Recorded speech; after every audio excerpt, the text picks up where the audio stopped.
नमस्कार दोस्तों, मैं हूं आपका होस्ट एंड दोस्त नवीन और आपका इस क्लास में बहुत बहुत स्वागत करता हूं एडवांस टेक्निकल एनालिसिस के लिए।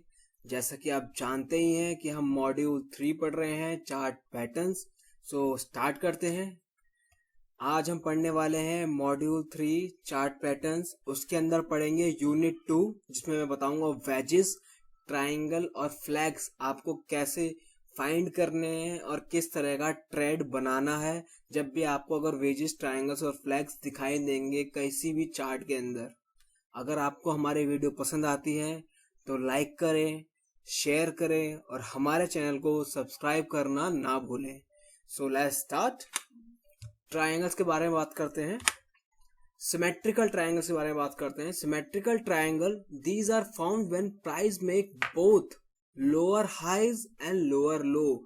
ये सिमेट्रिकल ट्रायंगल कब बनते हैं? जब प्राइसेस है लोअर हाई बनाएंगे, छोटे छोटे हाई बना रहा है, यहाँ पर छोटे हाई बना रहा है और छोटे छोटे ही लो बना रहा है, लो भी छोटे छोटे बनते जा रहे हैं। और एक सपोर्ट, जो सपोर्ट लाइन है, जो सपोर्ट की ट्रेंड लाइन बनेगी और एक रेजिस्टेंस लाइन बनाएगी, वो इसके अंदर वो बिछते चले जाएंगे, कम होते चले जाएंगे और एक छोटा छोटा सा मूव बनाते रहेंगे। Because of this shape, these triangles can be either a continuation or a reversal pattern. इस शेप के चक्कर में, जो यहाँ पर इमेज दिखाई दे रही है आपको, इस शेप के चक्कर में ही ये कंटिन्यूएशन पैटर्न भी बन सकते हैं और रिवर्सल पैटर्न भी। क्योंकि यहाँ पर आप देखेंगे, अगर ये रेजिस्टेंस लाइन, जो भी आप ऊपर से रेजिस्टेंस लाइन बनाएंगे और उसको ब्रेक करेगा, तो यहाँ से ध्यान देना कि एक अप मूव के लिए, एक अप ट्रेंड के लिए चला जाएगा। अगर ये सपोर्ट लाइन जो बन रही है नीचे के हमारे लोअर लोज को हम अगर ऐड करते हैं और उससे जो हमारी सपोर्ट लाइन बनती है, अगर उसको ब्रेक करेगा तो ये डाउन ट्रेंड में चला जाएगा। तो दोनों ही तरफ जा सकता है और आपने ध्यान देना है जब भी ऐसा सिमेट्रिकल ट्रायंगल बने तो उसका ब्रेकआउट पे ध्यान देना है। जो मैंने इमेज लिया है, इसके अंदर इसने एक अप मूव के लिए ब्रेकआउट लिया है, ये इसकी सपोर्ट लाइन बन रही है और ये इसकी रेजिस्टेंस लाइन बन रही है। और सपोर्ट और रेजिस्टेंस कैसे बनाना है इसकी ऑलरेडी वीडियो मैं बता चुका हूँ पुरानी क्लासेस में। तो अगर आपको नहीं बनाना आता तो प्लीज मेक श्योर हमारे चैनल को क्लिक करें और उसमें जाके सपोर्ट एंड रेजिस्टेंस का मॉड्यूल चैप्टर जरूर पढ़ें।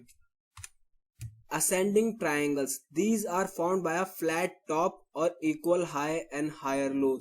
ध्यान दीजिए, असेंडिंग ट्रायंगल बनता है फ्लैट, जो टॉप होता है उसका फ्लैट होता है, मतलब जो भी उसका हायर बना रहा है वो सबका सेम बनेगा।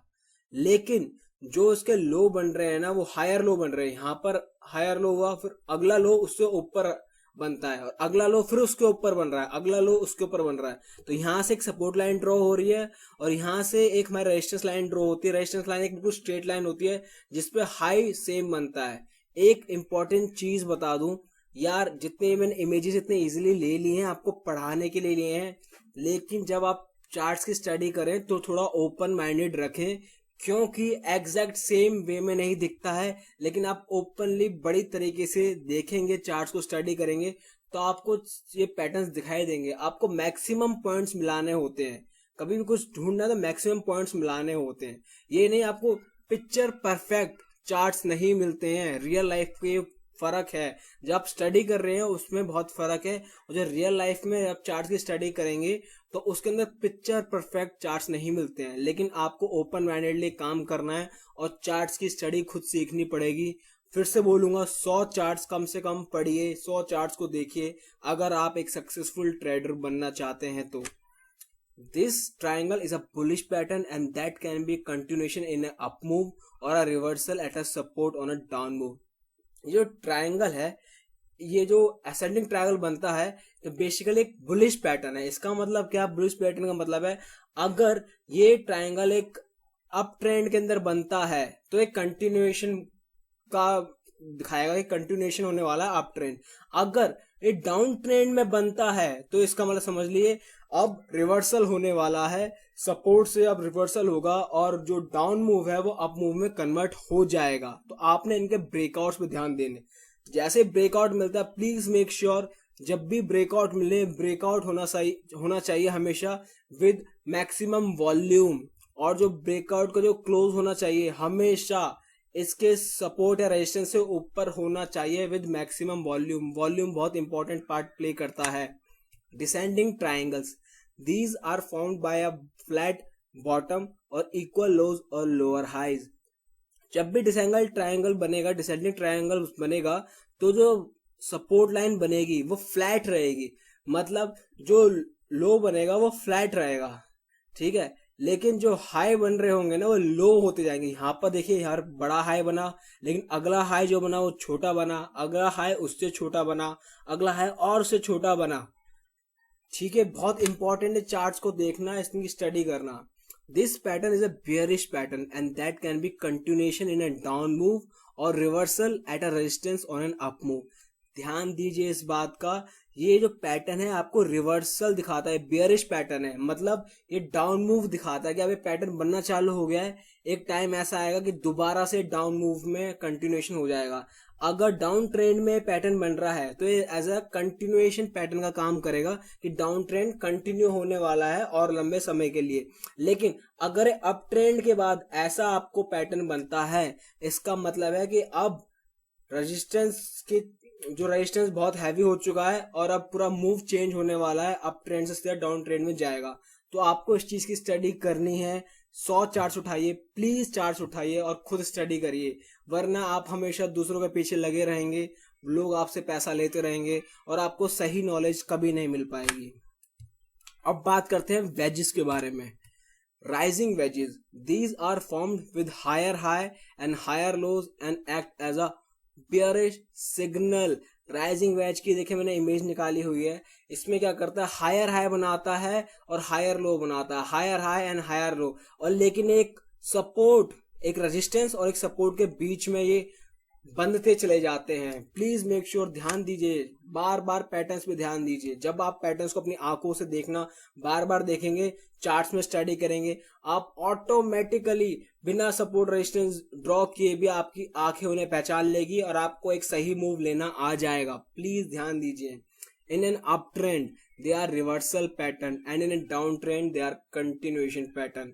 अगर डाउन ट्रेंड है तो मतलब राइजिंग वेज दिखता है आपको, आप समझ जाइए कि डाउन ट्रेंड कंटिन्यू रहने वाला है। लेकिन अप ट्रेंड में आपको राइजिंग वेज दिखता है तो आप समझ जाइए आप पैटर्न चेंज होगा, अब डाउन ट्रेंड में मूव आ जाएगा और मार्केट चेंज होने वाली है। प्लीज अपनी पोजीशन उस हिसाब से बनानी है आपने और इसकी स्टडी बार बार कीजिए। Falling veg, these are formed by lower highs and lower lows and act as a bullish signal। जो फॉलिंग वेज है, फॉलिंग वेज का मुंह देखिए, ये गिरता हुआ वेज दिखाई दे रहा है और राइजिंग वेज चढ़ता हुआ वेज दिखाई देता है। बहुत डिफरेंस है दोनों के अंदर, यहाँ गिरता हुआ चढ़ता हुआ, इसलिए राइजिंग वेज नाम है, फॉलिंग वेज इसलिए इसका नाम है। और these are formed by lower highs, lower high बनाता है, लोअर लो बनाता है और बुलिश सिग्नल का काम करेगा। प्लीज ध्यान दीजिए इस चार्ट के ऊपर। In a down trend they are reversal pattern and in up trend they are continuation pattern. अगर अप ट्रेंड में आपको फॉलिंग वेज बनता है तो आप समझ जाइए कि दोबारा से अप ट्रेंड कंटिन्यू होने वाला है, मार्केट अब भी बुलिश ही है, यहाँ पर कंसोलिडेशन हुआ है। लेकिन अगर डाउन ट्रेंड में बनता है तो it will act as a reversal pattern और समझ जाइए अब डाउन ट्रेंड बदल चुका है और मार्केट अब अप ट्रेंड के लिए भागने के लिए रेडी है। तो आपने बाइंग की पोजीशन बनानी है, ना कि सेल की पोजीशन। अब बात करते हैं फ्लैग्स की। फ्लैग्स बहुत इंपॉर्टेंट है, बहुत बार लोगों ने सुना होगा, लेकिन फ्लैग्स क्या है, कैसे बनते हैं वो भी देखिए। Flags, they have one shape and are always continuation pattern. इनकी एक ही शेप होती है हमेशा, देखिए डाउन ट्रेंड में, अप ट्रेंड में, और एक हमेशा कंटिन्यूएशन पैटर्न का काम करेंगे। अगर डाउन ट्रेंड में कोई फ्लैग बनेगा तो समझ जाइए कि डाउन ट्रेंड कंटिन्यू होने वाला है, अगर अप ट्रेंड में बनेगा तो समझ जाइए कि अप ट्रेंड कंटिन्यू होने वाला है। These pattern usually form when there's a sharp directional move. ये पैटर्न तभी बनते हैं जब वहां कोई शार्प एक साथ मूव आती है और सिर्फ मार्केट भागते चली जाती है या फिर से गिरते चली जाती है without making the right price action move. ध्यान दीजिए, क्योंकि एक जगह जाकर कंसोलिडेट होना पड़ेगा, प्राइस एक्शन मूव दिखाना पड़ेगा। After the move we usually see some sideways price action before continuing on direction of move. ध्यान दीजिए, यहाँ से मार्केट सीधी भागी, सीधा green candle green candle green candle green candle, और उसके बाद कंसोलिडेट हो रही है साइडवेज में। एक यहाँ से हमने रेजिस्टेंस ड्रॉ किया, यहाँ से हमने सपोर्ट ड्रॉ किया और उसके बीच में ही इक्वल वे में आप देखिए रेक्टेंगल सा बन रहा है, समझ रहे, ट्रायंगल एक रेक्टेंगल सा बन रहा है और उसके बीच में ही मार्केट घूम रही है। यहाँ पर एक साइडवे का मूव ले लिया है, प्राइस एक्शन मूव बना रहा है बिफोर कंटिन्यूइंग, क्योंकि अब यहाँ पर कंसोलिडेट होने के बाद दोबारा से मार्केट आगे भागेगी। Please make sure the sideway price action completes the flag. Sideway जो प्राइस एक्शन होता है वो फ्लैग को कंप्लीट करता है। बिना साइडवे के कभी भी ध्यान दीजिए यार, कभी भी मार्केट अंधी नहीं भाग सकती, उसे फ्लैग पैटर्न बनाना पड़ेगा, कोई ना कोई एक पैटर्न बनाना पड़ेगा। ऐसा कभी नहीं होगा कि मार्केट सीधी यहाँ सीधी जंप मार रही है, ऊंची जंप मार गई। कभी भी जंप मारती है तो एक साइडवे मूव लेगी, जहां वो कंसोलिडेट करेगी, जहां वो लोगों का पैसा इकट्ठा करेगी। अगली मूव लेने से पहले बहुत ध्यान देना है। The actual dimension move is pole. जो पहला मेन जो डायमेंशन मूव लिया जाता है वो पोल कहलाता है। यहाँ से सीधे भागिया इतना बड़ा हाई बनाया है जो कि 20% है, समझिए। इसके अंदर देखिए तो उतना बड़ा मूव लेने के लिए बहुत ज्यादा पोटेंशियल चाहिए होता है। और उसके बाद कंसोलिडेट किया है मार्केट ने एक जगह पर आकर। जब एक कंसोलिडेशन खत्म हो जाएगा आपने इसके ब्रेकआउट का वेट करना है। फ्लैग का ब्रेकआउट होते के साथ ही आपका टारगेट होगा पोल की लेंथ का। ये पोल की जितनी लेंथ है इतने बड़ा आपका टारगेट होगा और आपका स्टॉप लॉस बहुत छोटा होता है इसके अंदर।